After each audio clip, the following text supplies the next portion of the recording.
Habari za wakati huu mtazamaji wa Matukio Daima Media, nikukaribisha. Leo ni siku njema kabisa, siku ya tarehe 11 ya mwezi wa sita mwaka 2026, Alhamisi, siku ambayo kwa dunia na ulimwengu ulikuwa unasubiriwa kwa hamu sana.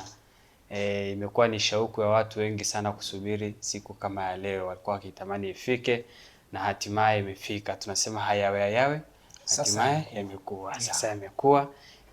Kile ambacho tulikuwa tunakisubiri kwa muda mrefu tuone itakuwaje, basi ndo rasmi tunaanza leo. Na mtazamaji, asubuhi ya leo bana, tumekuja tuanze na mambo ya michezo. Daima Sports muda huu tunakuwa hewani kuanzia majira ya muda huu mpaka tutakapotamatisha pale, ambapo kwa asubuhi ya leo utakuwa na mimi Emmanuel Manonga na mwenzangu mchambuzi hapa atakuwa ni Onesmo Mvanda, ambaye tutakuwa naye jadiliana mambo kadhaa kuhusiana na kombe la dunia ambayo tunaona inaenda kuanza siku ya leo, mchezo wa ufunguzi ambao utaanza siku ya leo kati ya mwenyeji Mexico na South Africa, mchezo ambao unaonekana kama unajirudia. Sasa sijui matokeo yatakuwa kama ambayo yalitokea kipindi cha mwanzo. Mchezo wa kwanza, mara ya kwanza ilitokea mwenyeji alikuwa South Africa akakutana na Mexico. Leo wanakutana Mexico na South Africa, ambaye sasa Mexico amekuwa nani? Amekuwa mwenyeji. Sasa matokeo yaliisha kwa sare. Sijajua hii hapa itaisha kwa ngapi, tunasubiri kwa hamu. Lakini jambo jema ni kwamba mwanzo wa mashindano ndio yanaanza leo, na kuanzia sasa siku ya leo mpaka tarehe 19 hivi mwezi wa saba, watu tutakuwa tuko busy sana, tutakuwa tukishuhudia matukio mengi sana na burudani nyingi sana na matukio mbalimbali tutaendelea kuyaona, ukiachilia mbali mashindano ya uwanjani, lakini pia tutapata kusikia mambo mengine mengi nje ya uwanja, ndani ya uwanja na vitu vingine ambavyo vinaendelea kutokea. Kama tu mpaka sasa hivi mashindano hayajaanza, lakini tumepata kushuhudia matukio mengi sana ambayo yametokea kwenye huu muda tu mfupi wa mapokezi ya timu, sijui watu wa aina mbalimbali ambao wameweza kufika katika nchi hizo ambazo ni wenyeji. Tumeweza kushuhudia matukio mengi, lakini sasa tunaenda kuanza mashindano rasmi. Kwa hiyo tunaamini kabisa nje na mpira, nje na vitu vya uwanjani, tutaenda kushuhudia pia mambo mengine mbalimbali ambayo yataweza kutokea. Bwana za asubuhi bana Onesmo. Salama tu. Na mimi kati ya kitu ambacho nilikuwa nakisubiria ni finali hizi za World Cup za 2026. Kwa sababu gani? Nimekuwa nimetazama finali nyingi. Ndio. Nimeona mvuto tofauti. Hamna finali ambayo naweza nikasema kwangu ilikuwa ni bora kama 2010 pale South Africa kwa Madiba. Ndio ambao vuvuzela ilianza kutumika. Mara baada hapo tumekuwa tunashuhudia vuvuzela inatumika katika maeneo mbalimbali. Lakini kwa mwaka huu 2026 imepigwa marufuku kuweza kutumika vuvuzela. Lakini sasa ukiachana na hapo, namna ambavyo timu zimekuwa ni nyingi.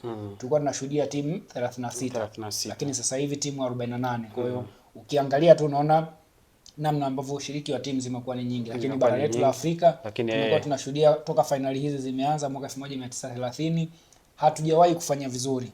Timu mbalimbali zilijaribu. 2002 Senegal ilijaribu akashindwa. 2010 tukaona Ghana akajaribu akaishia hatua ya robo finali.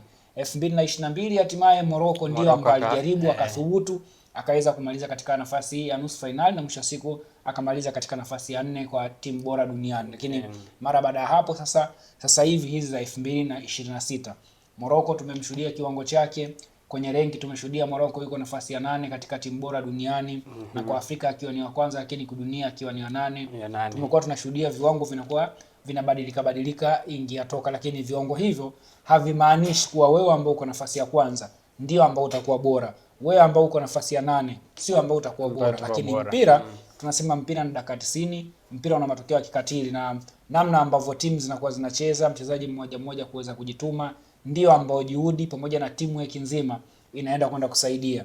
Kabla ya yote kwanza nikupe tu kwanza hiki. Kati ya timu 48 ambazo zimewasili katika nchi hizo tatu, Mexico, Marekani na Canada. Ziko nchi ambazo zitapiga katika michezo yao katika nchi ya Marekani. Zipo nchi ambazo zitacheza katika nchi ya Canada pamoja na Mexico. Lakini ukiangalia timu ya taifa ya Ufaransa, bwana wamepata vibe. Ukiwaangalia wachezaji wao wa zamani wale waliobeba ubingwa kule nchini Urusi, na niliona kweli Pogba, wameenda Olivier Giroud, wao wameweza kwenda kuwatembelea wenzao, lakini katika picha sasa ambayo imezagaa katika mitandao ya kijamii inamuonyesha namna ambavyo Olise akiwasili katika kambi ya timu ya taifa akiwa anaendesha baisikeli. Kwa hiyo ukiangalia tu ni hivi tu, ni moja kati ya vionjo ambao ni watu fulani kama wao hawana stress zani, hawazi, wanaona kitu cha kawaida yani. Afu wao si ndio watetezi? Watetezi ni Argentina. Wao walikuwa ni before nani? Wao walikuwa na kati ya miaka ya hivi karibuni, kutoka miaka 30 mpaka 40. Ukiangalia ni timu chache ambazo zimecheza final back to back. Ukiangalia ikaonyesha tena ushindani. Ukiangalia 94 Brazil anacheza finali, anabeba pale pale Marekani. 98 anakuja anacheza dhidi ya Ufaransa, anapoteza. 2002 anakuja anacheza na kubeba katika finali 3, amebeba 2, kapoteza 1. Ufaransa naye tumemshuhudia 2018 anabeba 22, anaishia mshindi wa pili. Na sasa hivi zinakuwa ni finali zake za 3. Na ukiangalia namna ambavyo mwalimu Didier Deschamps ana kikosi kizuri, wachezaji wazuri wameongezeka, uwepo tu wa Ryan Check japo ndo kwa mara yake ya kwanza, Michael Olise kwa mara ya kwanza, lakini pia wakongwe kama N'Golo Kante yumo, Ivan Rabiot yumo, lakini pia Kylian Mbappe ambao ndio captain naye pia yumo. Na Kylian Mbappe toka tumemshuhudia katika kombe lake la kwanza ameonyesha balaa, na bado tutashuhudia kwenda kulitazama balaa jingine. Lakini sasa fomu alionayo Ousmane Dembele ambao tumemshuhudia kwa miaka ya hivi karibuni, japo katika baadhi ya maeneo alipopita FC Barcelona walimuona kama hafai, lakini amekuja katika klabu ya PSG, tumeona nyota yake imeweza kung'aa. Je, nyota yake hii ataihamishia katika timu ya taifa ya Ufaransa?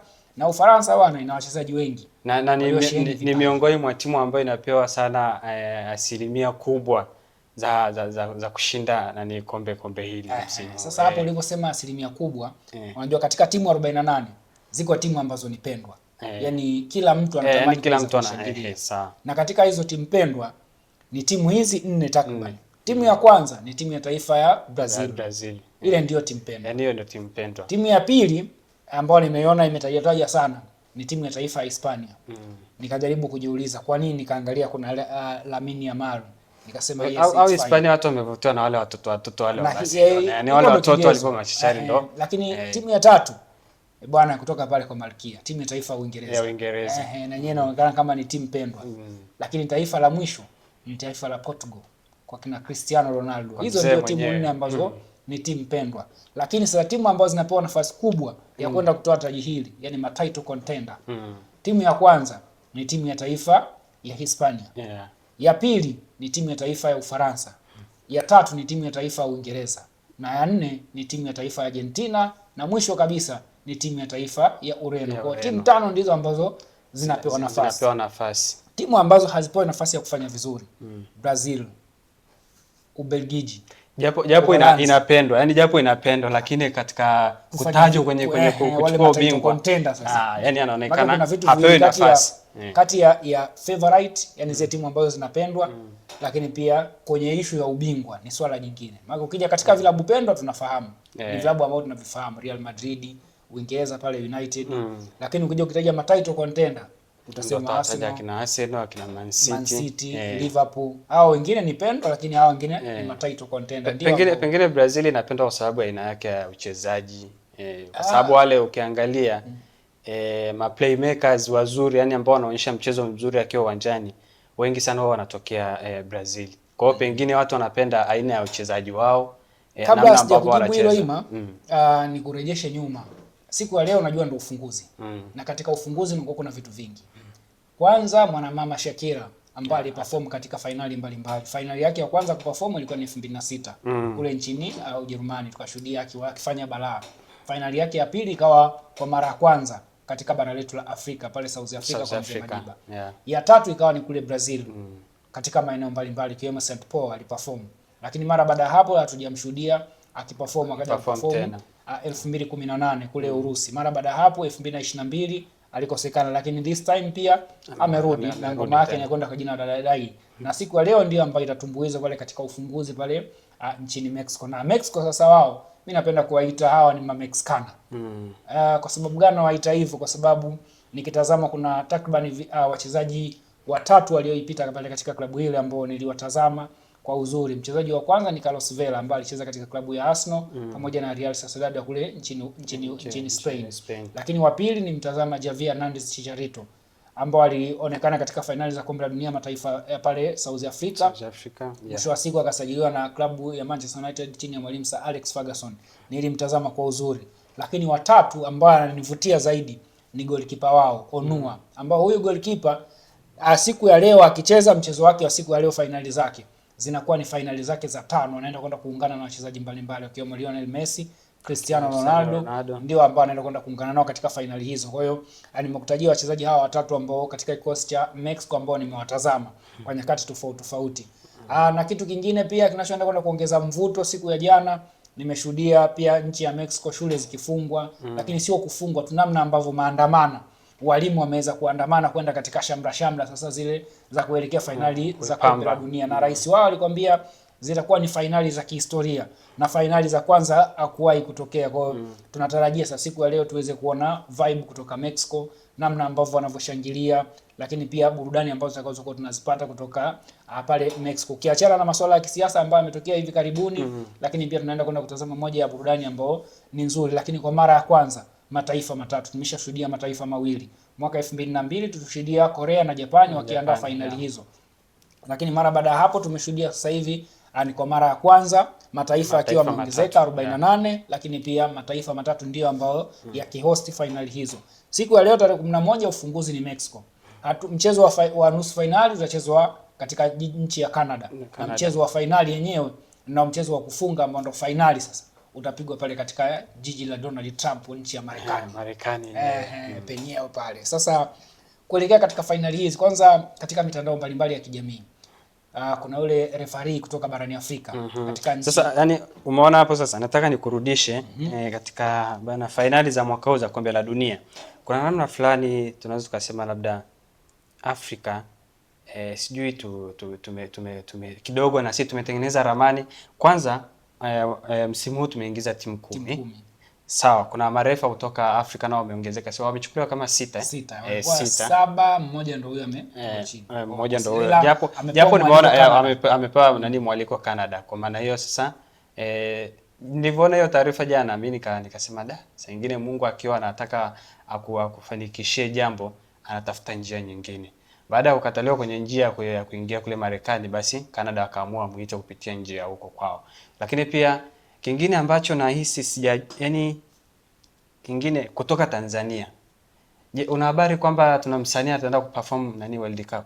Yupo msanii mmoja ambao anapata bahati za kwenda kuperform. Umegusia Afrika, nilikuwa nataka mimi mwenyewe pia nigusie. Unajua kwa sababu gani nataka nigusie Afrika? Kombe la dunia kwa mara ya kwanza mwaka 1930 ndio ambao limeanzishwa na mwenyeji akiwa ni Uruguay na ndio ambao alibeba. Mara baada ya hapo tumeshuhudia mpaka inapokuja kufika 2010 ndio ambao bara letu la Afrika linakuja kupata wenyeji wa kuhost finali za kombe la dunia.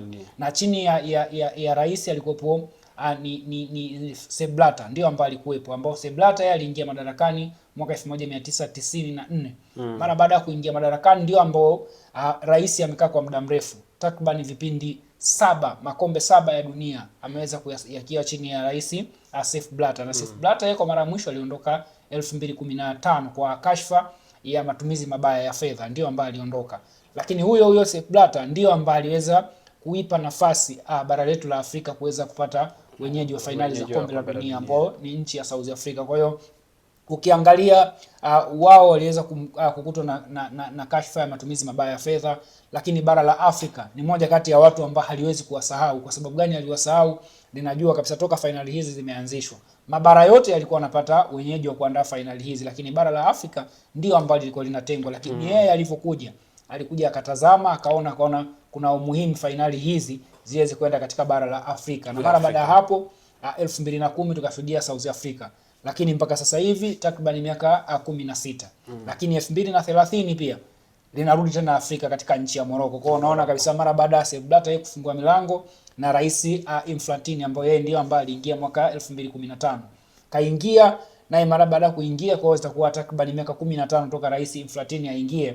Mwisho wa siku tunashuhudia tena bara la Afrika linakuja kuhost finali hizo, ambapo finali hizo zitakuwa ni Spain, Ureno pamoja na Morocco. Kwa hiyo ukiangalia tu kuna namna ambavyo sasa hivi bara letu la Afrika linanufaika, na ndio maana ambao ukiangalia mara baada ya kuongezeka timu 12 kwenda katika fainali hizo. Kwa Afrika tu unaona kabisa kuna namna ambavyo timu zimeongezeka. Barani Ulaya wao walikuwa wanapeleka timu 12. Sasa hivi wanapeleka timu 16. Kwa wao zimeongezeka 4. Kwa Afrika tulikuwa tunapeleka timu 5. Zimeongezeka timu 5, kwa zimekuwa timu 10. Kule ukienda Amerika Kaskazini walikuwa wanapeleka takriban timu 6. Sasa hivi na wenyewe pia wameongezwa timu 4, kwa zimekuwa 10 kama Afrika. Kwa hiyo ukiangalia tu unaona kuna namna ambavyo Afrika tumenufaika kupeleka timu nyingi, lakini taifa changa kama Cape Verde na wenyewe pia wanaweza kwenda, lakini hapo mataifa ambayo hata barani Ulaya ni mataifa ambayo ni machanga na yameweza kwenda. Ukiangalia Azerbaijan yeye ameweza kwenda kwa mara ya kwanza, huku taifa ambalo ni kongwe, taifa la muda mrefu, ukiangalia taifa la Italia mabingwa mara 4, wao wameweza kukosekana katika finali hizo. Sasa nikupitisha tu katika finali hizo za kombe la dunia, kinara wa kutoa taji hilo mara nyingi ni timu ya taifa ya Brazil. Yeye ametoa mara 5. Na katika kutoa mara 5 ndio kwa mara ya mwisho tumeshuhudia ni 2002 pale Korea pamoja na Japan. Lakini wanakuambia usisahau hii, katika nchi ya Marekani Brazil amekuwa ananufaika zaidi. Kwa mwaka huu zinaenda Marekani, finali ni Marekani. Je, historia ya mwaka 1994 itajirudia au ndio ambayo itakuwa tu ni historia, mwisho wa siku historia inaweza kupita? Lakini taifa la pili ni taifa la Italia ambao mara mwisho tumeshuhudia Cannavaro ambao leo hii ndio mwalimu wa Azerbaijan.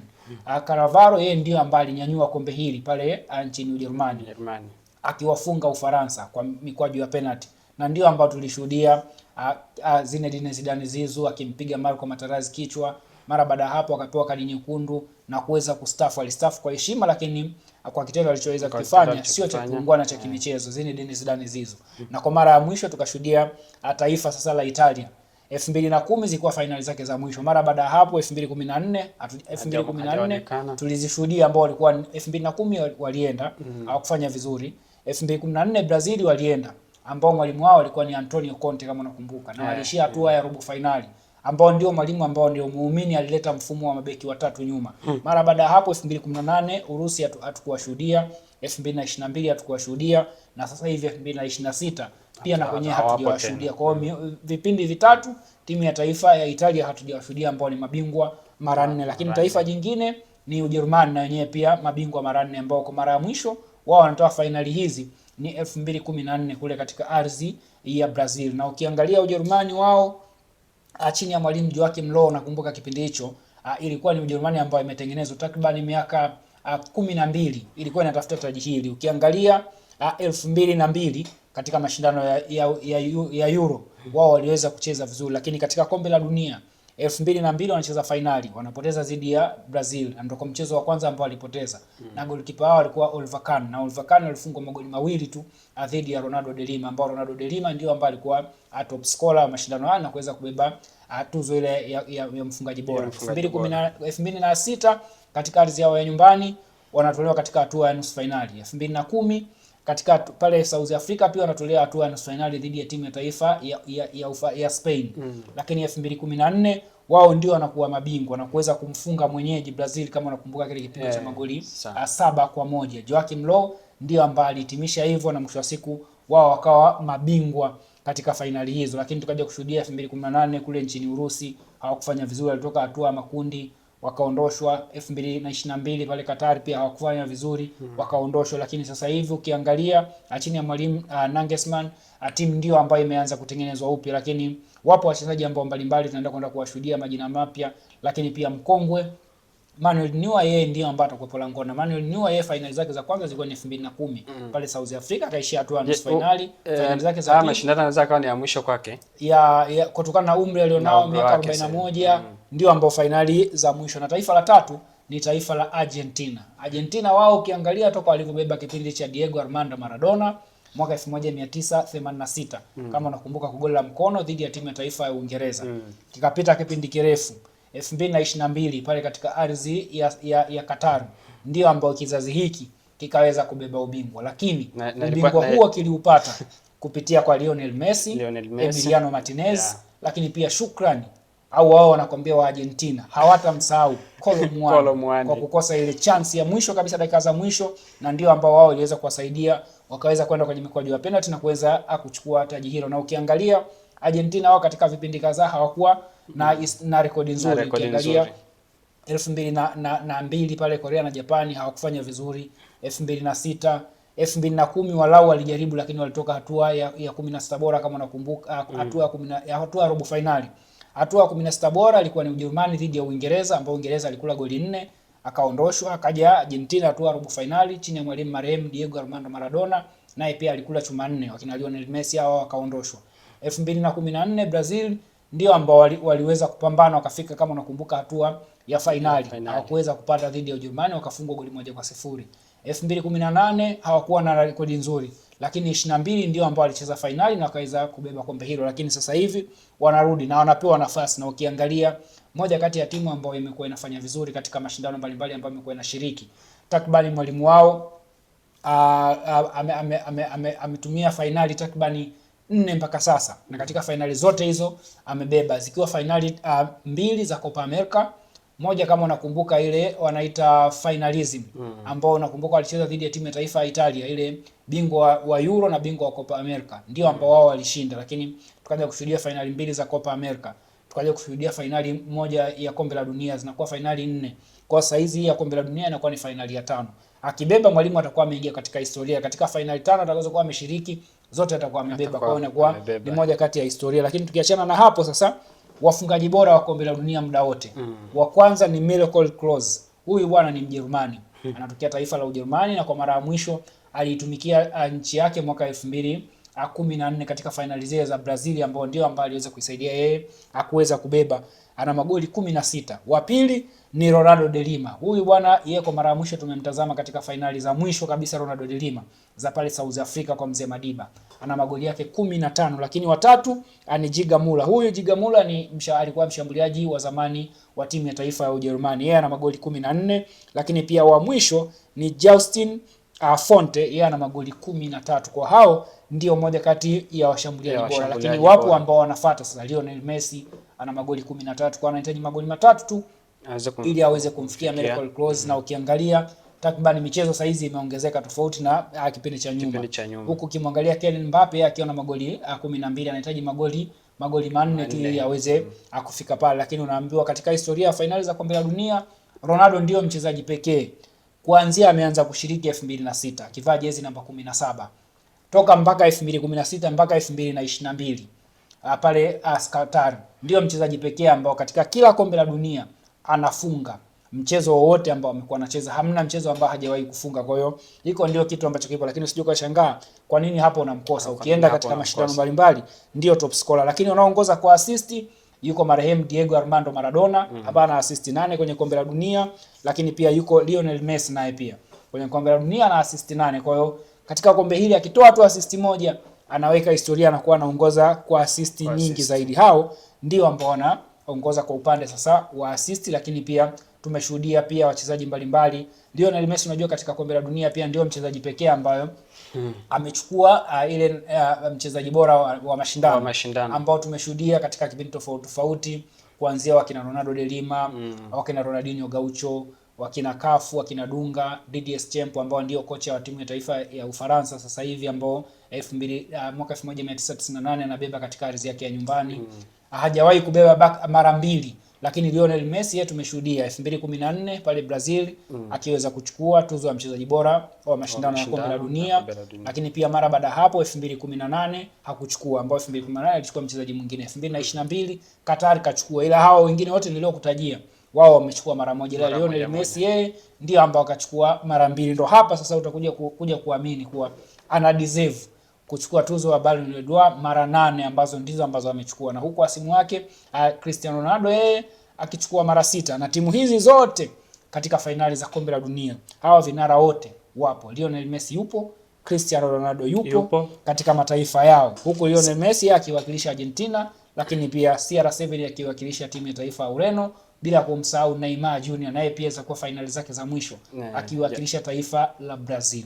Japo amekuwa akikumbwa na changamoto ndogo. Sasa ngoja turudi kwenye makundi. Natamani sana unitajie timu ambazo kutoka huku kwetu Afrika, timu ambazo unaziona kama kidogo zitaonyesha upinzani au italeta changamoto kwa timu zingine kutokana na makundi yao.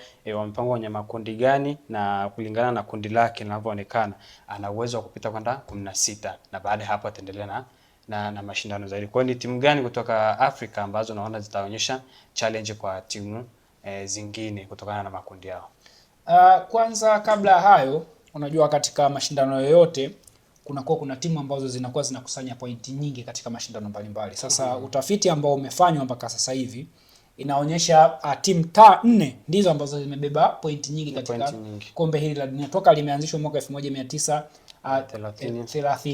Lakini pia bila kusahau Brazil ndio timu pekee ambayo haijawahi kukosa katika mashindano haya toka yameanzishwa mpaka sasa hivi. Ndio maana inapendwa. Walipofika ndio maana ambao timu pendwa, lakini timu hii inapendwa kutokana na aina ya soka ambalo walikuwa wanacheza.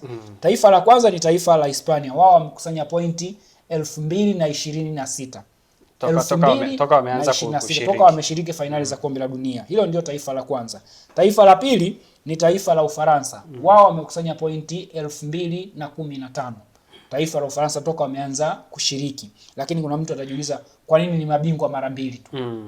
Ambao walibeba 98 na 2018. Lakini taifa la tatu ni taifa la Argentina. Hili ni hapo ukiangalia mataifa ya Ulaya ambao ni Spain pamoja na Ufaransa. Taifa la tatu ni taifa la Argentina. Wao wamekusanya pointi 1999. Taifa la tatu ili kutoka Amerika. Na taifa la mwisho ni taifa pendwa, taifa la Brazil. Wao wamekusanya pointi 1945 ndio ambalo wao wamekusanya. Kwa hiyo ukiangalia kila mtu hapa atajiuliza kwa nini mataifa haya, ukiangalia Brazil ameshiriki mara nyingi lakini pointi kutokana na namna ambavyo hatua ulikuwa unafika. Maana ukiangalia Brazil toka ameanza kushiriki katika kipindi cha nyuma amekuja kubeba mwaka 1958, 1962 ndio ambao amebeba back to back. Kwa huku kote alikuwa hafanyi vizuri. Kwa hiyo wanaangalia pointi ambao umekusanya toka unavyoanza mpaka una hatua unaoishia. Kwa hiyo ukiangalia Brazil 1930 mpaka 58 ndio ambao amekuja kuanza kufanya vizuri. Kwa hiyo unaona kabisa takriban hapa miaka 20 alikuwa hafanyi vizuri. Hao wengine ndio ambao walikuwa wanafanya vizuri. Na viwango vya FIFA mpaka sasa hivi vilipo, namba 1 ni timu ya taifa ya Hispania. Namba 2 ni timu ya taifa ya Ufaransa.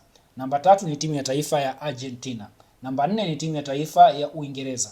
Na namba 5 ni timu ya taifa ya Brazil. Namba 6 timu ya taifa ya Ureno. Namba 7 ni timu ya taifa ya Croatia. Na namba 8 ni timu ya taifa ya Morocco. Hizo ndio 8 bora ambazo nimekutajia. Sasa turudi pale ambapo ulipokuwa umeniuliza mataifa kutoka barani Afrika.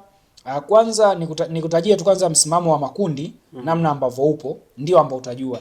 Kundi A kuna Mexico ambao ndio mwenyeji, kuna South Africa, kuna South Korea pamoja na Jamhuri ya Czech. Hapa yuko South Africa ambao South Africa tumekuwa tunamtazama katika hii ndio ambayo itakuwa ni finali zake za pili kushiriki. Za kwanza zilikuwa nyumbani kwake. Hizi ndizo ambazo finali zake za pili, lakini katika finali za kwanza tulishuhudia akishia hatua ya 16 bora kama unakumbuka, lakini mchezo wa kwanza ulikuwa dhidi ya Mexico ambao mchezo huo ulimalizika kwa sare ya goli 1-1. Hapa ndipo ambapo unamkumbuka Shabalala goli aliyofunga. Lakini hapa ndipo ambapo unakumbuka kile kikosi nilichokutajia cha Mexico ambacho kilikuwa kina wachezaji wengi, Javier Hernandez, Chicharito, Carlos Vela, Onua ambao ndio goalkeeper ambao mpaka sasa hivi ndio kati ya mchezaji pekee ambao bado yupo. Hapa ukiangalia South Africa, mimi kundi ambalo aliyopo ana deserve kuweza kufanya vizuri. Lakini Mexico nampa nafasi ya kwanza akuweza kusonga mbele. Pia hapa nampa Jamhuri ya Czech. Jamhuri ya Czech unajua alishaikupita goalkeeper wa zamani wa Chelsea pamoja na Arsenal Peter Cech. Na Jamhuri ya Czech ukiangalia ina wachezaji ambao wanafanya vizuri, ndio maana ambayo nikakwambia mimi naondoka na Mexico pamoja na Jamhuri ya Czech. Kundi B lina Canada ambao ni Canada ndio mwenyewe, lakini pia lina Bosnia Herzegovina, lakini lina Qatar pamoja na Switzerland. Ukiangalia hili kundi kidogo linakuwa lina ugumu. Maana Canada ndio mwenyeji na Canada tumemshuhudia katika finali mbalimbali akitoa upinzani dhidi ya timu Bosnia Herzegovina, na yenyewe pia sio timu ambayo ni ya kubeza. Ni timu ambayo imemuondosha bingwa mara 4 wa kombe hili la dunia katika hatua ile ya mtoano, imemtoa timu ya taifa ya Italia. Lakini pia Bosnia Herzegovina ni timu ambayo wengi hawaipi nafasi, lakini ni timu ambayo inakuwa inasumbua. Bila kusahau Qatar, wao hapana. Hapa mimi naondoka na Canada pamoja na Switzerland ambao tunawashuhudia, tumekuwa tunawatazama mbalimbali, wamekuwa wanafanya vizuri. Wana Grant Xhaka kama namkumbuka, ambaye alicheza Arsenal, pale Bayer Leverkusen na saizi katika klabu ya Sunderland pale nchini Uingereza. Lakini kundi C lina Brazil, lina Morocco, lina Haiti, lina Scotland. Hili sasa ndio kundi ambalo naona ni kidogo linakuwa lina uzito kidogo. Kwa sababu gani? Nikiangalia Brazil yuko hapa, Morocco pamoja na Scotland. Haiti Messi mpi nafasi. Nafasi ya kwanza nampa Brazil kuweza kwenda mbele, lakini taifa la pili hapa naondoka na taifa la Morocco. Japo Scotland na yenyewe ni taifa ambalo linakuwa halipewi nafasi kufanya vizuri. Ukiangalia katika mashindano ya bara la Ulaya wamekuwa wanashiriki sana. Lakini kombe la dunia toka mwaka 1998 pale nchini Ufaransa ndio ambao walishiriki kwa mara ya mwisho. Mara baada ya hapo wamekosekana katika kipindi kirefu na wamejaribu kuweza kutafuta tiketi hiyo wakawa wanaikosa. Lakini kwa mwaka huu wameweza kupata wakiwa na wachezaji mbalimbali, kizazi chao ambao unaweza kusema kizazi ambao ni bora. Yuko Najin ambao ni captain wa klabu ya Aston Villa kama unamkumbuka, anavaa jezi namba 7.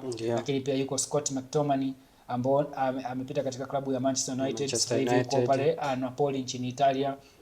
Wana wachezaji wengi ambao kidogo wanajaribu, lakini pia Robertson ambaye alikuwa Liverpool sasa hizi amejiunga na Spurs. Kwa hiyo ukitazama tu unaona namna ambavyo taifa hili, lakini nikakwambia mimi nitaondoka na Brazil pamoja na Morocco. Morocco ukiachana na historia ambayo amekuwa anaifanya, ni moja kati ya timu ambayo imekuwa ni timu shindani, inatoa ushindani katika mashindano haya. Japokuwa imeanza kufanya hivyo 2022, ukiangalia 2018 wao hawakuwa na rekodi nzuri, hawakufanya vizuri.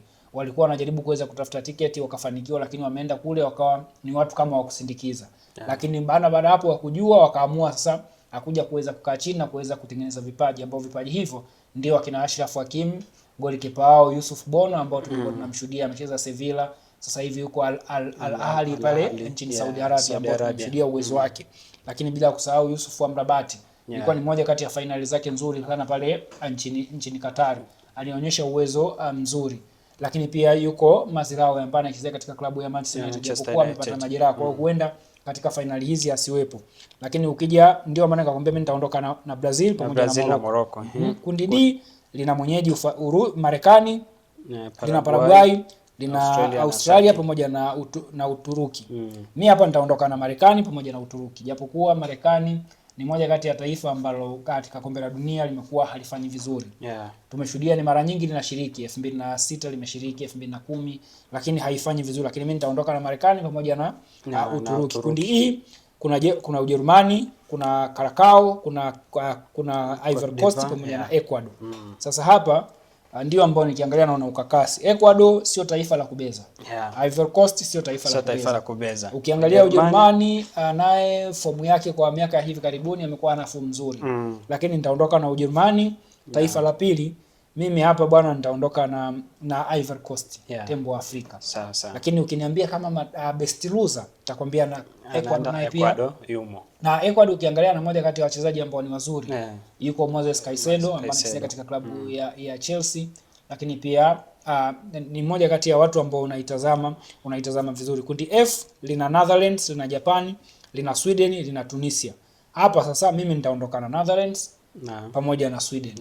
Netherlands ina kina Cody Gakpo, wakina Memphis Depay, wakina Van Dijk, wakina Frank de Jong, wachezaji mbalimbali. Lakini ukija Sweden na yenyewe pia ina wachezaji ambao ni wazuri ambao tumewashuhudia wakipita katika vilabu mbalimbali, akiwemo Victor Gyökeres ambao ni striker wa klabu ya Arsenal, lakini pia Alexander Isak ambao pia naye yuko katika klabu ya Liverpool. Kwa hao tu ndio maana nikakwambia mimi nitaondoka na Netherlands pamoja na Sweden, japokuwa Japan sio taifa la kubeza. Kundi G lina Belgium, lina Egypt, lina Iran, lina New Zealand. Sasa hapa ndipo ambapo nitaangalia na kundi hili. Ukiangalia Ubelgiji ana fomu nzuri. Kama unakumbuka kama mara ya mwisho alikuwa na kizazi bora 2018, lakini aliishia hatua ya nusu finali. 22 of course aliishia hatua makundi. Kama unakumbuka alipoteza 3-0 dhidi ya Morocco. Lakini pia sasa hivi yuko dhidi ya Egypt, mafarao hao kutoka Misri, na mafarao wenyewe kwenye kombe la dunia hawana historia nzuri. Bila kusahau hapa mimi nitaondoka na Ubelgiji, nitampa nafasi hivyo. Lakini taifa la pili nitalipa nafasi Iran. Iran ni taifa ambalo ukilitazama ukiachana na vita ambavyo vimekuwa vinaendelea kwao, ni moja kati ya taifa ambayo imekuwa ni sumbufu sana katika finali za kombe la dunia, katika mashindano mbalimbali ya mpira wa miguu. Ila Egypt mimi nitaachana naye kwa sababu gani?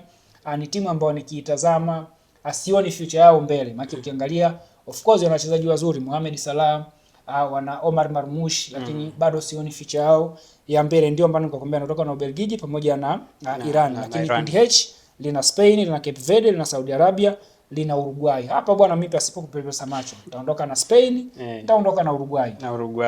Uruguay wana kina Valverde. Wana Manuel Ugarte, japo Ugarte ni mchezaji ambaye nikimtazama katika klabu yake afanye vizuri, lakini timu ya taifa amekuwa ni mchezaji ambaye anaonyesha uwezo. Lakini bila kumsahau pamoja na Darwin Nunez pia ni Uruguay. Spain ndio ambao tunafahamu ilivyo. Ina wakina Gavi, Pedri. Lakini kwenye best loser hapo Cape Verde anaweza akapita. Bado nampa Saudi Arabia. Saudi Arabia. Cape Verde hapana, siwezi. Japo of course hizi timu huwa zinakuja zina surprise. Maana kuna timu ambazo zina surprise ambazo huwezi ukazitegemea. Ndizo ambazo hizo unaweza kukuta ikakufanyia surprise na mwisho wa siku ikaenda. Kundi I lina Ufaransa, lina Senegal, lina Iraq pamoja na Norway. Sasa hili kundi kwanza linanikumbusha vitu vingi.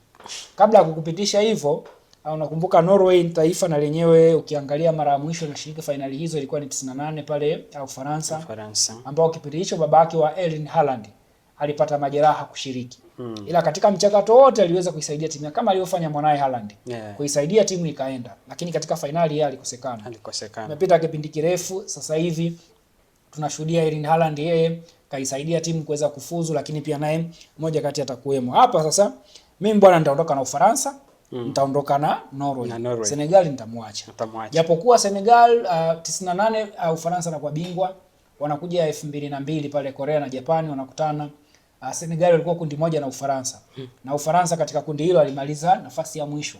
Alipoteza michezo yote. Alipoteza dhidi ya Senegal goli 1-0. Ndio ambao kipindi hicho nilimshuhudia Al Hadji Diouf akifanya vizuri, lakini nikashuhudia kizazi cha Ufaransa akiwemo Thierry Henry pamoja na Zinedine Zidane, wakina Fabien Barthez hawakufanya vizuri katika kipindi hicho na wakaishia hatua makundi, wakaweza kuondoshwa na utetezi wao kawa umeishia hapo. Lakini Senegal ya saizi tumeishuhudia, of course ni moja kati ya timu ambazo zimekuwa zinatengenezwa. Ukiangalia katika bara letu la Afrika tayari imeshajidhihirisha yenyewe ni timu ya aina gani.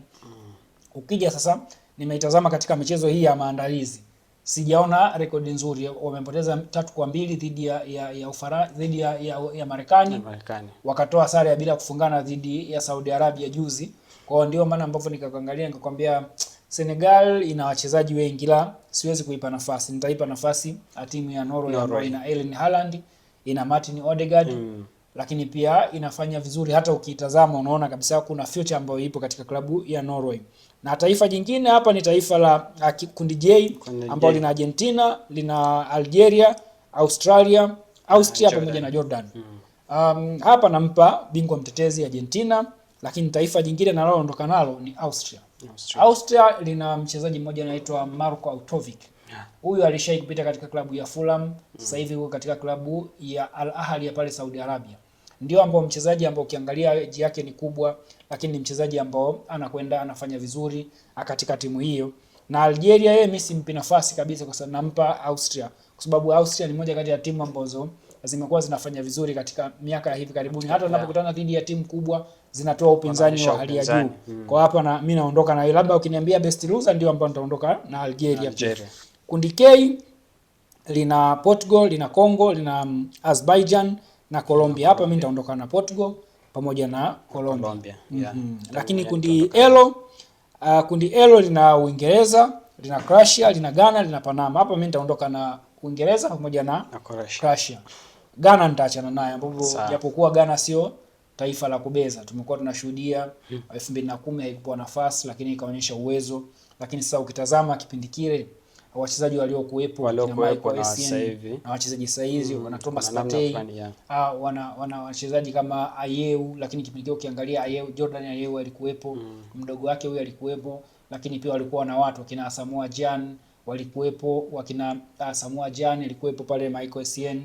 Lakini ukitazama sasa hivi na watu wengi kwenye kikosi cha mwaka huu waliweka kasoro baada ya kutoitwa kwa Mohamed Kudus. Kwa Kudus. Kutoitwa watu wakaanza kuzungumza Ghana inaendaje kombe la dunia bila Kudus. Nani ameitwa ni kwa mara ya kwanza Semenyo. Anthony Semenyo ameitwa kutokana na namna ambavyo fomu alionyesha hivi karibuni. Mohamed Kudus kuitwa mimi siwezi kusema. Mimi mwenyewe of course nilishangaa Lakini nimekuja kuangalia Mohamed Kudus toka alipopata majeraha katika klabu yake ya Tottenham. Ndio ambao sababu kubwa imeanza kufanya kutokuitwa, japokuwa mwalimu angeweza kutake risk kuweza kumchukua hata kama yani hata awe nani. Ukiangalia Neymar aliweza kuitwa katika timu ya taifa ya Brazil, japokuwa bado kuna hali haieleweki Neymar atakuwa fit au hatakuwa fit. Wangemuita ingekuwa ni jambo zuri, lakini tukashuhudia wao wakaweza kumwacha. Na hapo ndio ambao mataifa hayo kundi L ndio taifa sasa kwa haraka ambavyo nimeangalia wewe katika timu zote ambazo umezipa nafasi ya kupita katika hatua ya makundi kuelekea katika hatua ya 16 au hatua ya mtoano, timu za Afrika hapo umepitisha 2 tu. Timu za taifa za Afrika kwa Afrika hapo umepitisha taifa la Morocco, umepitisha na taifa la Ivory Coast. Nikasema Algeria best loser. Kutokana na namna ambavyo mataifa hayo katika makundi yapo. Ukiangalia kwa mfano hapa nimekwambia Algeria kundi ambayo yupo. Algeria yuko na kina Argentina. Na Argentina. Ukiangalia Argentina, ukimwangalia Austria ni moja kati ya timu ambayo of course imekuwa na surprise na mimi nimekuwa naifuatilia sana. Inafanya vizuri, ndio maana nikakwambia Algeria simuoni akienda. Ukimwangalia Congo yuko kundi moja na Portugal. Ureno yuko kundi moja na Colombia. Wakina Luis Diaz. Kwa hiyo unaangalia unaona nafasi ya Congo ni ndogo. Congo mara ya mwisho anashiriki finali ilikuwa ni mwaka 1986 pale katika ardhi ya Ujerumani, ambao mechi yake ya kwanza alikula goli 8 dhidi ya Mjerumani, ambao rais wa kipindi hicho wa Kongo alienda na waganga, lakini bado wakala chuma 8. Ukitazama toka hapo wamepita kipindi kirefu, ndio ambao wamekuja kwenda sasa hivi. Kwa hiyo ukiangalia tu uzoefu na mashindano haya hawana, japokuwa ukiangalia sasa tumeongelea kwa nini Ghana hawajamuita Mohamed Kudus. Huku ukiangalia klabu ya timu ya taifa ya Kongo wao wameweza kumuita Wissa, na Wissa ukiangalia katika klabu yake ya Newcastle alikuwa hapati nafasi ya mara kwa mara kutokana na kuona majeraha, lakini ameitwa katika timu ya taifa ya Kongo. Lakini ukienda Ghana wao wamekuwa ni vice versa. Na Ghana naye pia kundi aliopo ukiangalia yuko Brazil, yuko Croatia, yuko Ghana mwenyewe, yuko Panama of course mimi namtoa moja kwa moja. Ukiniambia best loser ningeweza kusema Ghana anaenda. Lakini ukiangalia hizi timu mbili, Croatia pamoja na Panama na Uingereza hao wanapita. Ukiangalia 2018 Croatia anacheza hatua ya finali dhidi ya Ufaransa ambao anapoteza goli 4, lakini mara yake ya pili anaishia hatua ya nusu finali ya kombe la dunia. Kwa hiyo ukiangalia tu mtu ambaye amemaliza katika nafasi ya nusu finali anaenda kwenda kucheza anachukua mshindi wa 3. Leo hii uje umtoe yeye afu mpe nafasi gani? Afu na pia hata ukiangalia katika rank yeye yuko nafasi ya 7. Kwa hiyo unaona kabisa ni ngumu sana kwa Ghana kuweza kupenya, ndio ambao nikakwambia. Japokuwa mpira una surprise. Kama alivyofanya kwa Russia. Kwa Russia yenyewe 2018 ulitegemea atacheza finali. Hamna mtu ambaye alitegemea, lakini ni moja kati ya surprise. Natoka hapo imejengea uwezo na kuweza kujitengenezea ufalme wake. Lakini katika wachambuzi mbalimbali sasa pale nchini Uingereza akiwemo Jamie Carragher, wao bwana katika ukurasa machapisho ya ukurasa mitandao ya kijamii na chombo kikubwa kama Sky Sport katika mahojiano yao siku ya jana nilisikia wakiwa wanaongea, nasema akitaka Thomas Tuchel atukuzwe na Waingereza alete kombe la dunia. Alafu hapo sasa ndo wakaja kuonyesha ile kombe la dunia ambao kwa mara ya mwisho wao wanabeba mwaka 1966. Umeelewa? 66 ndio ambao walibeba. Mara baada ya hapo tumeshuhudia timu ya taifa ya Uingereza ikiwa na kizazi bora kama unakumbuka. Walikuwa kina David Beckham, Michael Owen, wakina Paul Scholes, Steven Gerrard, Lampard, Wayne Rooney. Bado hawakufanya vizuri. Kwa hiyo unatazama ambao ukitazama walikuwa wanaishia hatua robo finali, hatua ya 16. Kwa hiyo tumewashuhudia Uingereza, tumewashuhudia wanaenda wanafika wanatolewa. 2018 ndio ambao kidogo walisubutu kama unakumbuka, alifika hatua nusu finali. Lakini 2022 na nyewe pia walitoka mapema. Kwa sasa hizi itakuwa ni finali zake nyingine, na ukiangalia katika mataifa makubwa ambayo yapo ndani ya top 10 ni mataifa matatu tu ndio ambayo yanaongozwa na walimu ambao sio wazao wa nchi yao. Taifa la Brazil ambalo linaongozwa na Carlo Ancelotti ambao ni Muitalia. Taifa la pili ni taifa la Uingereza ambalo linaongozwa na Thomas Tuchel ambao ni Mjerumani.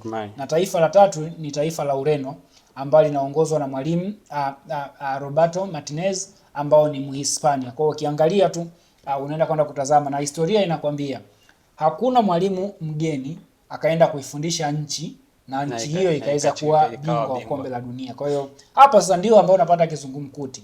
Je, Ureno anaweza akawa bingwa kwa historia inavyokuambia? Jibu tunabaki nalo wenyewe, tutajua. Lakini ukitazama namna ambavyo timu hizo zimeweza kujengwa, tumetazama Ureno ina wachezaji bora, pasina shaka katika eneo la kiungo ni moja kati ya watu ambao tumewashuhudia wakifanya vizuri katika klabu yao. Vitinha pamoja na Joao Neves tumewashuhudia katika klabu ya PSG, moja kati ya watu ambao wamekufanya vizuri. Lakini form pia alionao Bruno Fernandes ni moja, hamna mtu ambao ana doubt katika eneo hilo. Lakini watu mbalimbali sasa wanakuambia Ureno haina changamoto yote katika eneo la beki, eneo la kiungo. Inapokuja katika eneo la mbele, ambao eneo la mbele wao katika mitandao mbalimbali watu wengi wamejaribu kupredict kikosi cha Ureno, wanakwambia pale katikati kwenye viungo Joao pamoja na Vitinha na Bruno wote watacheza. Winga wa kushoto huko atasimama Bernardo Silva. No doubt. Lakini pia winga wa kulia Rafael Leao. Mbele pale atasimama Cristiano Ronaldo, lakini pia bila kumsahau Rio Ferdinand ambaye alicheza pamoja na Cristiano Ronaldo. Yeye alitoa kama ushauri akuwa kutokana na umri alionao Ronaldo miaka 41. Hapaswi kuweza kucheza kila michezo. Kwa hiyo anapaswa kuweza kutumia dakika chache tu ili aweze kuweza kucheza hata dakika 10, 15, 20 zinamtosha. Ili sasa hizi damu nyingine Joao Felix na wachezaji hao wengine akiwemo Ramos, Calves wao waweze kuipambania timu na mwisho wa siku iweze kufanya vizuri. Nakumbuka 2022 mwalimu Neves yeye aliweza kumpumzisha Ronaldo katika mchezo, akamwanzisha Ramos Goncalves na Ramos akatia chuma na timu ikashinda goli 4-0. Lakini pia katika mchezo dhidi ya Morocco ambao ndio Ureno walitolewa, kama unakumbuka, mwalimu alimpumzisha Ronaldo, timu ikapoteza. Mwisho wa siku hapo tukashuhudia shutuma zikawa nyingi. Wakina Luis Figo wakaibuka walipotoka. Wakina Deco wakaibuka walipotoka kuweza kumshtumu mwalimu, na mwisho wa siku mwalimu akaweza kubwaga manyanga na kuweza kuondoka, ndio ambao Roberto Martinez akaja. Kuja Roberto Martinez tumeshuhudia ametengeneza timu, kama unakumbuka katika UEFA Nations League ameweza kuifunga timu ngumu kama Ufaransa pamoja na Spain. Lakini mara baada ya hapo sasa wanakuja katika finali za kombe la dunia. Kwa hiyo ambao ni moja kati ya sehemu ambazo timu ya taifa ya Ureno inahitaji. Wameshabeba Euro 2016, wamebeba UEFA Nations League 2019 na 2025. Kwa hiyo finali zilizobaki ni kombe la dunia, ambao ukiangalia wao kwa kipindi kirefu na wenyewe kwa mara ya mwisho wanacheza hatua ya nusu finali ilikuwa ni 2006 pale nchini Ujerumani, ambao mwalimu alikopo Luis Felipe Scolari, ambao Scolari ndio ambao 2002 aliipa timu ya taifa ya Brazil ubingwa. Kwa hiyo unatazama hapo toka 2006 timu ya taifa ya Ureno namna ambavyo imekuwa inaenda. 2010 haikufanya vizuri, 2014 pia hivyo hivyo, 18 hivyo hivyo, 22 ambayo iliishia katika hatua ya robo finali ambayo ilitolewa dhidi ya timu ya taifa ya Morocco. Kwa hiyo unatazama unaona kabisa kuna namna ambavyo sasa hivi kutokana na vijana walivyo, ukiangalia 2022 tu wakina Enzo Fernandez wao walisema kabisa sasa hivi tunapambania tuhakikishe Lionel Messi anapata ubingwa wa kombe la dunia, ikafanikisha. Lakini katika mitandao mbalimbali Vitinha tumekuwa tunashuhudia.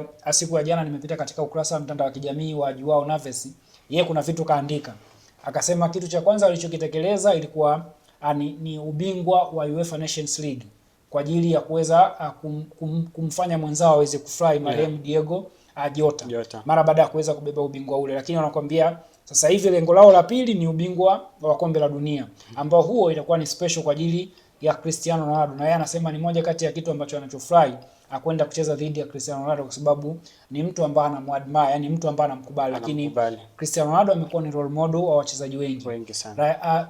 Kocha wa timu ya taifa ya Hispania Del Fonto juzi naye pia alisema Ronaldo ni moja kati ya wachezaji ambao wamekuwa vijana hao wamekuwa wanamfuatilia zaidi, lakini pia akasema ni mtu ambao wa kuigwa. Miaka 41 bado anacheza. Wako wengi ambao walicheza miaka hiyo wakaweza kushinda, lakini kuna mtaalamu mmoja yuko huko Japani miaka 58 yeye anasakata kabumbu mpaka sasa hivi. Kwa hiyo unajiuliza tu ani namna ambavyo, na anamuuliza lini utastaafu, anaendelea, japokuwa wengi wanakwambia haina ushindani na ukiangalia Cristiano Ronaldo aisha jidhibitisha sehemu nyingi mbalimbali, Uingereza, Hispania, akaenda Italy, saizi yuko Saudi Arabia. Ni ligi mbili tu ndio ambazo hajacheza. Ujerumani pamoja na Ufaransa ndio ambao hajacheza. Kwa hiyo tunakwenda kuzitazama finali hizi sasa.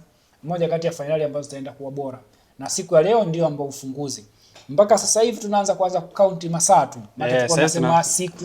Sasa hivi tunaanza mchezo utakuwa ni saa 4 usiku. Mchezo ni saa 4 usiku. Au shamra zinaanza kuanzia majira ya saa 1 hivi. Kwa pale sasa ndio ambao utaona burudani mbalimbali. Lakini bila kusahau kuna sheria zile ambazo zimewekwa ndizo ambazo zitaanza kutumika katika kombe la dunia. Na sheria hizo ni zile ambazo moja wapo pia kushangaza mpira pia kuchajiwa. Kwa hiyo tunaweza kushuhudia leo tukaona mpira unachajiwaje. Na namna ambavyo unajua katika finali hizi tumekuwa tunashuhudia matoleo mbalimbali ya mpira yametolewa. Kama unakumbuka Jabulani 2010 ulivuma sana na uliweza kumpa Diego Forlan sifa. Namna ambavyo alivyokuwa anaweza kuutumia akawa top scorer. 2014 pia wa Brazil ulikuwa na jina lake. 18 wa Urusi ulikuwa na jina lake. 22 wa Qatar ulikuwa na jina lake. Lakini sasa hivi unakwenda kwa jina la Trionda. Trionda maana yake ni nchi tatu. Tri ni nchi tatu ambao ni Mexico, Marekani na Canada. Na pale ukiangalia ule mpira una rangi za bendera zote za hizi nchi. Kwa hiyo ndio ambao mpira utaenda kwenda kutumika, lakini ukiachana na wenyewe kwenda kutumika una sensor ambayo hiyo sensor imeunganishwa na mifumo mbalimbali ikiwemo VAR ambao tu mshambuliaji yote akiwa offside inatoa taarifa kwa mwamuzi pamoja na mtu wa VAR. Yaani wamesema saizi hawataki kumchosha mchezaji afunge afu tukaangalia kwenye VAR. Hiyo kitu hakitakiwa. Kwa kama uko offside, sensor ile ina sense inapeleka taarifa kule na mwisho wa siku maamuzi yanafanyika mapema kabisa. Hiyo ndio badiliko la kwanza. Badiliko la pili ni namna ambavyo mabadiliko au substitutions zinakuwa zinafanyika. Hutakiwi kuweza kupoteza muda. Unapopoteza muda mchezaji unakaa nje dakika moja ndio ambao utaweza kuingia uwanjani. Kwa hiyo la pili. Badiliko la tatu pia kwenye issue mchezaji akiumia. Mchezaji akiumiwa inabidi atolewe nje kwa ajili ya kwenda kufanyiwa matibabu na sio kutibiwa ndani ya uwanja. Lakini pia kitu kingine mpira wa kurushwa. Ukichelewa kurusha kwa sekunde 10 faida anapewa timu pinzani. Kwa hiyo unaona kabisa hivyo ni moja kati ya vitu ambavyo tunaenda kwenda kuvishuhudia siku ya leo, japokuwa mabadiliko haya huwa yamekuwa yana changamoto, lakini tunakwenda kushuhudia kuna namna fulani ukiangalia nani mabadiliko haya, kuna namna fulani kama itakuja kufanya, yani kuna watu wakasema mbona kama itakuja kufanya mpira uwe na nini sana, yani usiwe na ladha kivili, kwa sababu unajua kuna watu wengine huwa wananogewa na namna ambavyo yani mchezaji anaweza akatumia muda yani akafanya kitu ili kupoteza muda au kufanya vitu fulani ili kuhakikisha kwamba watu wanafurahi nini. Lakini sasa kutokana na sheria kama hizo ambazo zimekuja, mfano mchezaji akiumia atolewe nje, sio kifanyaje unatoka nje, sio kipa akikaa na mpira zaidi ya sekunde sio 8 sio ngapi ananyang'anywa mpira au inawekwa inakuwa faulu. Yaani kuna namna fulani inafanya kama mpira sasa unakuwa ile ladha inapotea, ile ladha ya kufurahisha. Ukiangalia ladha ya mpira miguu kama tayari ilishapotea. Kwa sababu gani? Namna ambavyo teknolojia ilikuja. Ukitazama finali za kombe la dunia za 2010 South Africa, kama unakumbuka, mtu ambaye alileta goal line technology ni timu ya taifa ya Uingereza ndio ambayo ilisababisha. Na ilisababisha kivipi? Kama unakumbuka kuna goli ambayo alifunga Frank Lampard. Alipiga akaenda kala mtambo wa juu ikagonga ndani afu ikarudi. Ilivyorudi mwamuzi alisema sio goli. Lakini mara baada ya hapo ndio ambao wakaona kuwa kuna haja ya goal line technology. Na goal line technology, mpira ukivuka tu mstari inatoa taarifa kwa mwamuzi. Kwa hiyo wakaweza kuleta cha kwanza. Kwa hiyo hiko ikaenda katumika teknolojia ambayo ikawa inanufaisha. Lakini pia kitu kingine tumeshuhudia VAR kuwepo, mtu ambaye anakuwa offside anafunga ndio ambao tunaenda kwenda kuangalia kwenye VAR. Na tunapoangalia kwenye VAR mtu anashindwa kuweza kushangilia, anasubiria mpaka maamuzi yaweze kupita. Kwa kuna muda inakosa ile test ladha. Kwa sasa hizi ndio maana wakasemaje ule mpira una sensor. Wewe utakapokuwa offside tu taarifa inaenda. Kwa hiyo hamna kitu ambacho mpaka ufunge sio. Hamna make kama umefunga goli wewe kashangilia, make taarifa imeshatoa kuwa goli hili ni halali. Kwa sababu ukiwa offside taarifa inapelekwa kule hili ni offside. Kwa hiyo mapema tu kabla hata hujafunga tayari mambo yanakwenda. Lakini inaarifiwa pia muda wa mapumziko huenda zikawa ni dakika 30 sio dakika 15 tena. Kwa sababu gani? Wao wamekwambia mashabiki wamekaa pale inabidi wapate burudani. Maana tunapoenda mapumziko wachezaji wanapumzika, mashabiki wale sio wakae tu kinyonge. Kwa burudani, wasanii washuke waweze kuwaburudisha. Kwa hiyo ndicho ambacho kitu hicho kinaenda kwenda kukishuhudia siku ya leo. Kuna kitu kingine 30 za mapumziko. Burudani tu burudani. Unaangalia mpira burudani, kwanza ufunguzi burudani, unakuja burudani ya mpira. Ukitoka hapo burudani ya muziki kidogo dakika 30, baadaye mambo yanarudi, tunakuja kushuhudia dakika 45 za pili. Kwa hiyo kuna kitu kingine pia niliona kuhusiana na, kwa sababu ya nchi za wenzetu kule joto kidogo ni unaambiwa joto kule ni kubwa sana. Kuna hali fulani kwamba kuna kiasi kikubwa cha joto. Sasa kuna nani niliona kwamba kuna uwezekano wa wachezaji wale ambao hawataanza, wale ambao wako bench, substitution wale watakuwa wanakaa kwenye dressing room, wanaangalia kwenye screen mechi inavyoendelea. Kocha atakapokuwa anahitaji kufanya mabadiliko, atamtuma mtu kutoka kwenye bench pale, nenda ukamletee fulani na fulani kwa ajili ya kuja kukupasha ili waingie. Kwa hiyo wachezaji watakuwa wanakaa dressing room, wanaangalia mpira unapoendelea kule. Ila sasa hiyo sijajua kama imepitishwa, ila niliona pia aliposti Fabrizio aliposti akasema hivyo kwamba kuna uwezekano wa baadhi ya mechi wachezaji wa substitution wakakaa kwenye dressing room wakiwa wanaangalia kwa sababu ya hali ya joto. Ulichokiongea asio kuna maana, unajua hivyo vitu vyote katika michezo hii ya kirafiki vilikuwa vinatumika. Jana nimeona tukio kama hilo katika mchezo wa Uingereza dhidi ya Ecuador. Kaangalia pale kwenye benchi la ufundi, mbona benchi la ufundi tupu? Na watu. Niliangalia of course ile mechi maana ilikuwa imeanza saa 5 kama na saa 6. Kwa hiyo nilitazama kidogo tu, nikawa naangalia pambano la Mwakini. Kwa hiyo nilipotazama nikaanza na mbona hamna watu? Kwa hiyo sikujua, ila sasa ulivyoniambia ndo nikakumbuka. Of course ndio ambayo inatumika. Kwa hiyo tutashuhudia hata katika finali za kombe la dunia. Ila kwa Mexico sijajua, huenda siku ya leo na nyewe pia tukaweza kushuhudia, maana baridi hali ya hewa sina tofautiana. Tulishuhudia mwaka jana katika Club World Cup namna ambavyo ile calling break ilikuwa inachukuliwa pale wachezaji wanapumzisha miili yao, lakini Marekani kwa saizi wao hakuna joto zaidi. Na mimi ndio ambao nikatazama nikasema kama Marekani kwa kuna joto, kwa nini mbona mwaka 2022 finali zile ziweze kufanyika mwezi wa 12, kwa nini na saizi singefanyika kama kipindi kile? Kama kuna joto wangeangalia kipindi ambacho kina baridi, hizo ambazo finali hizo ziweze kuweza kufanyika. Lakini nikaona mataifa kule wao na hali ya hewa pia yanatofautiana, Mexico, Marekani pamoja na Canada. Kwa hiyo tunasubiri tu sasa kipute siku ya leo tuweze kukitazama namna ambavyo timu hizo zipo, tujue nani ameweza kujiandaa na mwisho wa siku tuweze kumpata sasa yule mtu ambaye ataji hili la kombe la dunia. Lakini inaarifiwa bwana, unajua hili kombe mimi nilikuwa najua unapochukua lile kombe sio lenyewe halisia. Wataalamu wanakuambia lenyewe liliibiwa mara mbili. Mara ya kwanza liliibiwa mwaka 1980 pale nchini Uingereza, London. Lilivyoibiwa likaja kupatikana. Mara ya pili likaibiwa nchini Brazil, São Paulo, na wataalamu sasa wa kule, watu kutu kutoka kule. Kwa hiyo lilivyoibiwa kule kombe halijaonekana mpaka leo. Kwa hiyo walichofanya FIFA wao ni kutengeneza kombe jingine, ndio ambalo hili. Na mara baada ya hapo kuweza kulitengeneza ili sasa kombe hili lisipotee. Wewe si umecheza make unalitazama pale. Finali linawekwa kombe hili hapa halisi. Kwa hiyo unalitazama, unapochukua unalichukua, umeshinda katika finali unakabidhiwa, unashangilia, afu narudisha. Ila sasa unavyoondoka kwenda nchini kwako, wao wanachofanya hawakupi lile kombe halisi, wanakutengenezea jingine likiwa na material yale yale kama ya kombe la dunia. Kwa sababu gani? Maana ile wanakwambia liko chini ya ulinzi wa FIFA. Wanaogopa tena lisije kuja kufanya nini? Kuja kupotea kama ilivyopotea katika miaka hiyo. Maana ukitazama kombe la miaka ya nyuma na ile la miaka ya hivi karibuni unaona kuna utofauti. Japokuwa wengi wanakwambia wamelifanyia modification ila kumbe lilishapotea. Kwa hiyo kwa hiyo kuna material ambayo wanatumia kuweza kutengeneza lile ndilo ambalo wewe unapewa, lakini lile halisi linabaki na likiwa linapigwa chapa yako kama Argentina. Kwa hiyo ukiangalia lile lina chapa kabisa ya Argentina. Na wewe unapewa lile linabaki. Kwa hiyo bingwa anapokuja kupatikana panafutwa, panaandikwa bingwa mwingine na kuweza kukabidhiwa, lakini kitita cha bingwa unakabidhiwa na tuzo mbalimbali ambazo ndizo ambazo unapewa. Sawa, kwa kumalizia maana tumetumia muda mrefu kwa kweli. Kwa kumalizia sasa kuelekea mchezo wa leo, nani ambaye unamuona ataondoka na ushindi kutoa?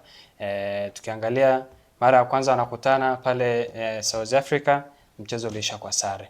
Je, leo Mexico atalipiza? Yani kwa sababu ni kama vile sasa tunasema ni kisasi. bwana wewe ulitukazia ukiwa kwako, leo umekuja kwetu. Kwa mchezo wa leo unaona nani ambaye ataondoka na ushindi? Mimi nampa Mexico moja kwa moja kuweza kuibuka na ushindi na sio double chance. Yaani Mexico ni mazima. Kwa sababu gani? Ukitazama Mexico dhidi ya South Africa. South Africa ni moja kati ya timu ambayo mimi naweza nikasema hata tukisema tupange katika yani vile viwango kwenye poti. South Africa mimi nitapanga poti japo ya tatu. Ya 4. Maana yeye mwenyewe Mexico nitampanga katika poti ya 3. Lakini yeye South Africa nitampanga katika poti ya mwisho au zile timu ambazo na anachokiona South Africa ni kwenda kushiriki, sio kushindana. Kwa sababu gani nasema hivyo? Ukiangalia nyumbani alivyocheza ilikuwa ni tofauti. Sasa hivi anaenda kule, japokuwa timu ambazo anakutana nazo sio ngumu kivile, lakini kimtazama hata yeye mwenyewe bado hana ubora ule kama aliyokuwa nao kipindi kile.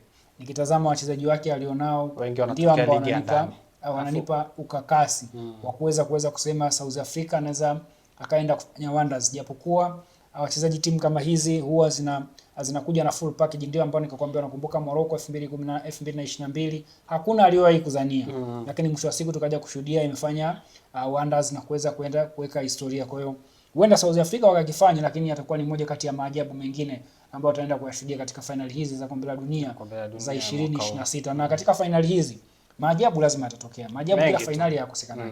Lazima kutakuwa na ajabu moja hivi la kushangaza kidogo. Kabisa. Ushangae taifa kama Curacao anaenda paka nusu final, robo finali. Curacao. Bana ile nchi kuna tetesi kwamba si watu hawafiki hata milioni. Si watu wako nasikia wako 500,000 kitu kama hicho. Ni 800,000. 800,000 kama na 50 ngapi hivi. Niliona jana Fabrizio aliposti. Yaani watu wachache. Na pia hata gari waliokuwa wametumia unajua kuna gari waliingia nalo old school ile. Yaani mpaka nikasema ni aina tu ya namna tu ambavyo nataka kupasha jiji bana, utambulike bana, fulani kaingia. Kwa hiyo na hisi walikuja kwa ndege, lakini wakaamua tafute gari bana, tutaingia kwa staili gani ili tuzungumziwe. Lakini tusubiri, kwa sababu ndo mashindano yanaanza leo. Basi ndo ukurasa rasmi wa mashindano ya World Cup umefunguliwa rasmi. Yani tutaendelea kushuhudia mengi ambayo leo yatatokea. Mimi nampa Mexico moja kwa moja na clean sheet pia. Clean sheet. Tunayo Foster pale mbele. Ngoja tushuhudie. Sasa anafanya nini? Yaani Foster tu anafanya nini? Sawa. Kumtazama kwenye vilabu na timu za taifa lakini kwenye vilabu wanakutana mara kwa mara. Timu ya taifa Foster anachezea Burnley. Anakuja kukutana na mtu anakipiga Mamelodi. Yeye kaisha zoea kupaka mpira nakshi. Sasa kuna muda mtu anataka apate mpira, yeye ile anaanza kufanya nakshi. Kwa hiyo kuna vitu ambavyo tumekuwa tunatofautiana, ndio ambao ni hapo. Kwa hiyo ukitazama kuna namna ambavyo walimu wanapata shida kuweza kuunganisha sasa wachezaji wanaotoka katika vilabu na uweze kuweka wana combination moja. Japokuwa wapo wachezaji ambao ukiwatazama wao wanaendana. Wana combination ambao ukiweka kivyote wanaweza wakaenda na mwisho wa siku timu ikaanza kupata matokeo. Timu ya taifa ya Argentina tayari wao wana combination yao, timu ya taifa ya Hispania wana combination yao, Ujerumani wanao ya kwao, taifa la Malkia sasa ndio tunasema pale nayo kidogo kuna watu fulani hivi. Watu gani? Yaani kuna watu, yaani ni watu fulani kama kuna wapya wengi, kuna namna fulani inahitaji wapya wengi, japokuwa wengi walikuwa wanasema kwa nini mwalimu kamuita Jordan Henderson. Lakini Henderson ukimwangalia ni moja kati ya wachezaji ambao hana mambo mengi. Ndio maana ambao ukiangalia kwa nini kila walimu walikuwa wakipita katika klabu ya Liverpool, Henderson alikuwa anaanza. Kwa hiyo utajua tu sababu kubwa, kwa sababu gani Thomas Tuchel kaamua kuweza kumuita Henderson. Henderson ni muhimili katika timu, lakini pia ni kiongozi kwenye timu. Kwa hiyo kuna majukumu ambayo anayafanya wale wachezaji kinda, akiwemo Elliot Henderson ambao ndio ambao amechukia. Kwa hiyo kuna kitu ambacho watajifunza kutoka kwa Jordan Henderson. Kwa hiyo ni kiongozi, lakini pia ni mpambanaji ambaye anaipambania timu. Kwa hivyo ndio ambao ukiangalia kuna baadhi ya timu zinahitaji mchezaji mwenye spirit, mchezaji mwenye kuipambania timu ili timu iweze kufanya vizuri. Kwa hiyo ni moja kati ya watu wao. Ndio maana ambavyo ukiangalia timu mbalimbali zina wakongwe wako katika timu. Ukienda pale Argentina wapo wakongwe, Lionel Messi yupo na wakongwe wengine. Ukienda pia timu ya taifa ya Portugal ina wakongwe. Spain pia na yenyewe na Wakongo. Kila timu ukienda Wakongo huwezi kuweza kuwakosa. Kwa sababu gani? Waweze kuwasaidia wale vijana ambao wamekuwa wanachipukia, na mwisho wa siku waweze kuona mashindano hayo ni mashindano ya kawaida na mashindano ambayo yanahitaji kuweza kuonyesha juhudi na upambanaji ili timu iweze kufanya vizuri. Sawa mtazamaji, kipindi hewani ilikuwa ni Daima Sports kama kawaida, ambapo tulikuja hapa mimi na Onesmo kwa ajili ya kujadiliana kuhusiana na mashindano hayo ya kombe la dunia ambayo yanatarajiwa kuanza siku ya leo majira ya saa 4 usiku. Mwenyeji Mexico atamkaribisha South Africa, mchezo wa ufunguzi, na kwake Onesmo amempa matokeo moja kwa moja Mexico, akirejea miaka kadhaa nyuma ambayo South Africa alimkaribisha Mexico na mchezo kaisha kwa sare, ila leo anakutana tena. Ngoja tusubiri tuone nani ambaye ataondoka na ushindi, au mchezo utajirudia vile vile, matokeo atakuwa vile vile ya sare. Tusubiri, muda ndo ambao utazungumza, na dakika 90 ndo ambazo zitazungumza. Daima Sports ulikuwa na mimi Emmanuel Manonga na mwenzangu Onesmo Mvanda. Tunaendelea kukusitu leo tufuatilie katika mitandao yetu ya kijamii, lakini pia hata wewe mwenyewe una fursa au na nafasi ya kutoa maoni yako kuhusiana na mashindano haya ya kombe la dunia.